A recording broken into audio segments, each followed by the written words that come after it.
Hello students, अस्सलाम वालेकुम, welcome back to my channel. मैं हूं इंजीनियर उस्मान खान और आज हम पढ़ने लगे हैं छोटा सा एक टॉपिक जिसका नाम है solving problems for motion under gravity. तो इस टॉपिक के अंदर ना हम तीन इक्वेशंस को डिस्कस करेंगे। उन इक्वेशंस को हम कहते हैं equation of motion, equations of motion. पुरानी जब फिजिक्स की बुक की अगर हम बात करें ना, तो वहां पर पूरी पूरी कंप्लीट ग्राफिकली ना एक्सप्लेनेशन हुआ करती थी इन इन इक्वेशंस के बारे में। तो हम इन इक्वेशंस को प्रूफ किया करते थे with the help of graph. तो यहाँ पर हमने ग्राफिकली प्रूफ तो नहीं करना है इसको, जस्ट हमें फॉर्मूलाज दिए गए हैं और कहा गया है कि फॉर्मूलाज कब कब हमारे इस्तेमाल होंगे, तो कुछ रूल्स भी बताए गए हैं इसके बारे में, तो हम वो कुछ देख लेंगे। तो आपने क्या करना है, इन तीनों फॉर्मूलाज को ना, तो हम कह सकते हैं ये इक्वेशन ऑफ मोशन जितनी भी हमारे पास है ना, तीन की तीन, इनको अच्छे से याद कर लेना है एमसीक्यूज के लिए भी। और सबसे इंपॉर्टेंट आप अभी करेंगे न्यूमेरिकल्स। जब आप न्यूमेरिकल्स करेंगे ना, तो ये तीनों इक्वेशन ऑफ मोशन जब तक आपको अच्छे से नहीं आएंगी, आपके इस चैप्टर के न्यूमेरिकल्स होंगे ही नहीं। ठीक है, तो इनको आपने न्यूमेरिकल्स के लिए भी अच्छे से प्रिपेयर कर लेना है। अब हम पढ़ लेते हैं कि इन्होंने यहाँ पर लिखा हुआ क्या है। बड़ी मजे मजे की बातें लिखी हुई हैं, तो मैं कोशिश करूंगा आपको समझा पाऊँ। फिर मैं बताऊंगा एंड पे कि आपने शॉर्ट क्वेश्चन इसमें से क्या याद कर लेना है। मजीद एमसीक्यूज और न्यूमेरिकल्स मैंने बताई दी हैं आपको। नीचे यहाँ पर असम्पशंस लिखी आ रही हैं जिसको हम रूल्स भी कह सकते हैं। तो ये चार लिखे हुए हैं, इनको भी आपने याद कर लेना है। लिखा हुआ है three equation of motions are used to solve problems for motion of body. ये तीनों की तीनों इक्वेशन ऑफ मोशंस है ना, इनको हम इस्तेमाल करते हैं प्रॉब्लम्स या फिर न्यूमेरिकल सॉल्व करने के लिए, किसी भी ऑब्जेक्ट की जो कि मूवमेंट में है। तो हम कहेंगे इसमें जो वी आई है ना, वो हमारे पास इनिशियल वेलोसिटी है। ये आपने चैप्टर पूरा मेरे साथ अगर पढ़ा है ना, तो वी आई और वी एफ को तो मैं बहुत बार डिस्कस करके आ चुका हूँ। तो वी एफ हमारे पास होगी फाइनल वेलोसिटी, पता है, पुरानी बातें हो गई। T is the time taken, कितना टाइम में किसी ने बॉडी ने एक इनिशियल वेलोसिटी से फाइनल वेलोसिटी तक मूव किया है, या फिर किसी बॉडी ने कितना टाइम लिया डिस्प्लेसमेंट कवर करने के लिए, तो अब उसको हम कह देंगे time T. S is the distance covered, और एस को हम कह देंगे डिस्टेंस। अभी आपको पता है कि हमने पुराने लेक्चर्स के अंदर डिस्टेंस को हम अच्छे से समझ के आ चुके हैं, जिसको हम एस से भी रिप्रेजेंट करते हैं। और ए जो होता है ना हमारे पास, क्या होता है, वो एक्सेलरेशन होता है। तो ये हमारे पास initial velocity, final velocity, time, distance and acceleration, ये तकरीबन मेरे पास जो है ना ऑलमोस्ट पांच क्वांटिटीज बनी हैं जिनको आपने अच्छे से याद रख लेना है। अब जब आप ये याद कर लेंगे तो आप इनके फॉर्मूलाज भी याद कर लेंगे, और यहाँ पर कुछ पॉइंट्स हैं जिनको आपने मद्देनजर रखना है। कहता है व्हाइल अप्लाइंग दिस इक्वेशन, जब हम इक्वेशंस को अप्लाई करेंगे the following assumptions are made. तो ये चार पॉइंट्स हैं जिनको हमने जहन में रखना है। ठीक है, इन पॉइंट्स को जहन में रखते हुए हमने इन इक्वेशंस को इस्तेमाल करना है अपनी प्रॉब्लम्स या फिर अपने न्यूमेरिकल्स के अंदर। पहला पॉइंट है motion is always consider along a straight line. जब भी हम मोशन का जिक्र करेंगे, जब भी मूवमेंट का जिक्र करेंगे, तो हमेशा हम स्ट्रेट लाइन में ही जिक्र करेंगे। ऐसा नहीं करेंगे, मिसाल के तौर पे हमारे बाहर ना एक गाड़ी में कोई बंदा बैठा हुआ है, और बंदा अगर स्ट्रेट लाइन में ट्रेवल कर रहा है ना, बिल्कुल सीधा सीधा ट्रेवल कर रहा है, तो हमने उसी मोशन को डिस्कस करना है। बंदा कभी राइट मुड़ गया, कभी लेफ्ट मुड़ गया, तो इस तरह के मोशन को हम इन इक्वेशंस के अंदर इस्तेमाल नहीं करते।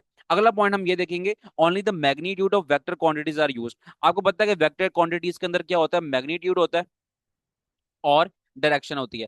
तो हमने आपने नोट किया होगा, जब हमने ग्राफ्स पढ़े थे तो वहां पर भी हमने डायरेक्शंस का बिल्कुल जिक्र नहीं किया था, हमने जस्ट मैग्नीट्यूड का ही जिक्र किया था। तो यहाँ पर भी वो कह रहा है कि जब आप इक्वेशंस अप्लाई करोगे अपने न्यूमेरिकल्स के ऊपर, तो आपने यहाँ पर डायरेक्शन का कोई जिक्र नहीं करना। जस्ट वेक्टर क्वांटिटी कोई भी आपके पास होगी, जैसे कि आप कह सकते हैं हमारे पास एक्सेलरेशन एक वेक्टर क्वांटिटी है। जब आप एक्सेलरेशन को अप्लाई कर रहे होगे, तो आपने एक्सेलरेशन की डायरेक्शन के बारे में नहीं बताना, जस्ट आपने ये बताना है कि उसका मैग्नीट्यूड क्या है, यानी कि उसकी वैल्यू क्या है। और वैल्यू किस तरह बताते हैं हम, 1 मीटर पर सेकंड स्क्वायर, अगर एक्सेलरेशन की बात कर रहे हैं तो हम 2 मीटर पर सेकंड स्क्वायर, तो हमारे पास ये मैग्नीट्यूड हो गया। तो हमने जस्ट इसी को लेकर चलना, डायरेक्शन के बारे में हमने जिक्र नहीं करना। आगे बढ़ते हैं, acceleration is assume to be uniform. अब एक्सेलरेशन की जब भी बात होगी ना, तो आपने यूनिफॉर्म एक्सेलरेशन ही के बारे में बात करनी है। तो मैं पहले भी काफी बार बता के आ चुका हूँ कि यूनिफॉर्म एक्सेलरेशन होती क्या है, यहाँ पर फिर आपको ये कॉन्सेप्ट रिवाइज कर देता हूँ। तो यूनिफॉर्म एक्सेलरेशन ये होती है कि मिसाल के तौर पर यहाँ पर मैं ग्राफ बनाता हूँ, यहाँ पर मैं ग्राफ बनाता हूँ, और ग्राफ में ना यहाँ पर मैं शो करता हूँ स्पीड को, और यहाँ पर मैं शो करता हूँ किसको, टाइम को। मिसाल के तौर पे मेरे पास एक गाड़ी है, तो उसमें ना एक बंदा ट्रेवल कर रहा है, और उसने ना अपनी जो स्पीड है उसकी, उसकी स्पीड जो है ना वो थी पहले 0, फिर उसकी स्पीड हो गई है 10, फिर उसकी स्पीड हो गई है 20 मीटर पर सेकंड। आपको यूनिट पता ही, लिखने की जरूरत नहीं है। फिर उसकी स्पीड हो गई है 30। अब जब वो 0 से लेकर 10 तक गया ना, तो उसका जो टाइम है ना वो 1 सेकंड हो गया। ठीक है, पहले टाइम 0 था, फिर 1 सेकंड हो गया।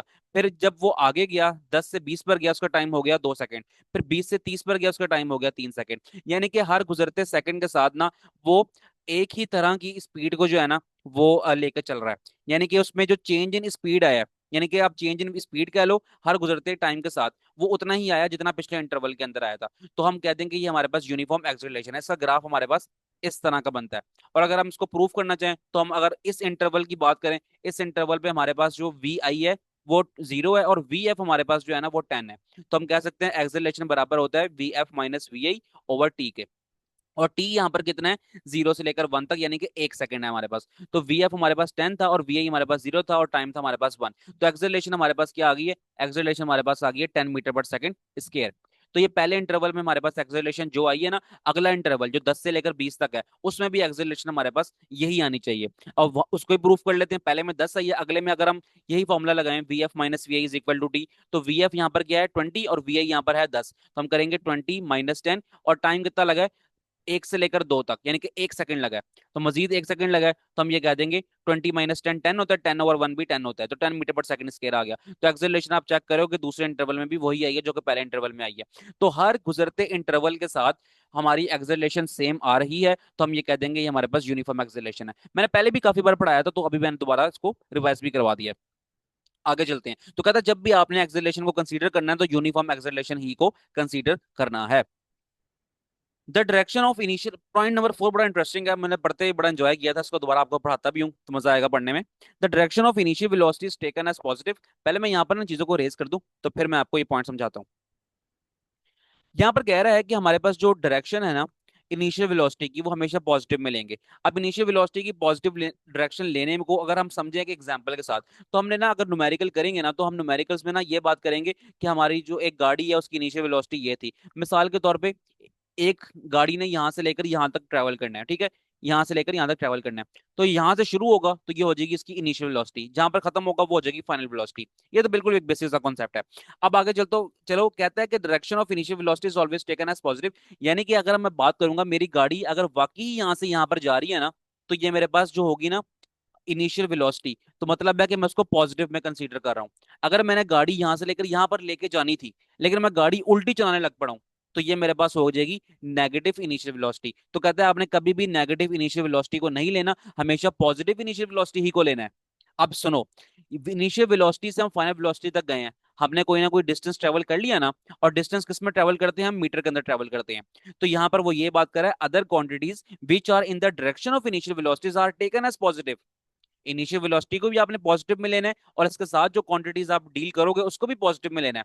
मिसाल के तौर पर, मिसाल के तौर पर मैं यहां से लेकर वी आई से लेकर वी एफ तक गया हूं, तो मैंने ये पाथ फॉलो किया है, ठीक है, तो ये मेरे पास होगी है पॉजिटिव इनिशियल वेलोसिटी। ठीक है, अगर मैं उल्टा चलूंगा तो हो जाएगी नेगेटिव इनिशियल वेलोसिटी। अब मैंने यहां से लेकर यहां तक फासला कवर किया, मिसाल के तौर पर मैंने 10 मीटर का फासला कवर किया, 10 मीटर का मैंने फासला कवर किया है, तो जो मीटर है ना मेरा, ये 10 मीटर, तो मैं कह दूंगा कि मेरे पास 10 मीटर भी पॉजिटिव के अंदर है।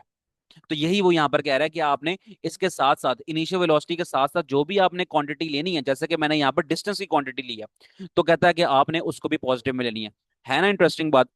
आगे सुनो, the quantities in the direction opposite to the initial velocity are taken as negative. मैं बात पहले ही करके आ चुका था। अगर हमने एक बात को डिफाइन कर लिया कि मैं अगर यहां से लेकर यहां तक जाऊंगा तो मेरी इनिशियल वेलोसिटी पॉजिटिव होगी, अगर मैं यहां से उल्टा आना शुरू हो गया ना तो मेरी इनिशियल वेलोसिटी हो जाएगी फिर नेगेटिव। एक चीज को जब आप पॉजिटिव कंसीडर कर लोगे तो अगली चीज ऑटोमेटिकली आपकी नेगेटिव हो जाएगी। तो ये पॉइंट नंबर 4 का हमारे पास कुछ छोटा सा कॉन्सेप्ट था। इसके साथ साथ ये छोटा सा लेक्चर हमारा हो गया खत्म। इनको अच्छे से याद कर लेना, न्यूमेरिकल्स करेंगे तो इसमें बहुत यहाँ पर इसका इस्तेमाल होगा। आपने इस इन चारों पॉइंट्स को ना शॉर्ट क्वेश्चन के तौर पे भी याद कर लेना है। तो आपने ना ये यही हमारे पास जो हेडिंग बनी है ना, यही हमारे पास क्वेश्चन होगा।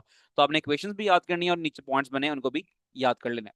तो वीडियो पसंद आई है तो आपने इसको करना है लाइक, चैनल को कर देना सब्सक्राइब। मिलते हैं आपसे नेक्स्ट वीडियो में, अपना ख्याल रखें। और हाँ, डिस्क्रिप्शन में प्लेलिस्ट का लिंक मिल जाएगा, क्लास में फिजिक्स न्यू बुक के तमाम लेक्चर्स आपको वहां पर मिल जाएंगे। मिलते हैं नेक्स्ट वीडियो में, अल्लाह हाफिज।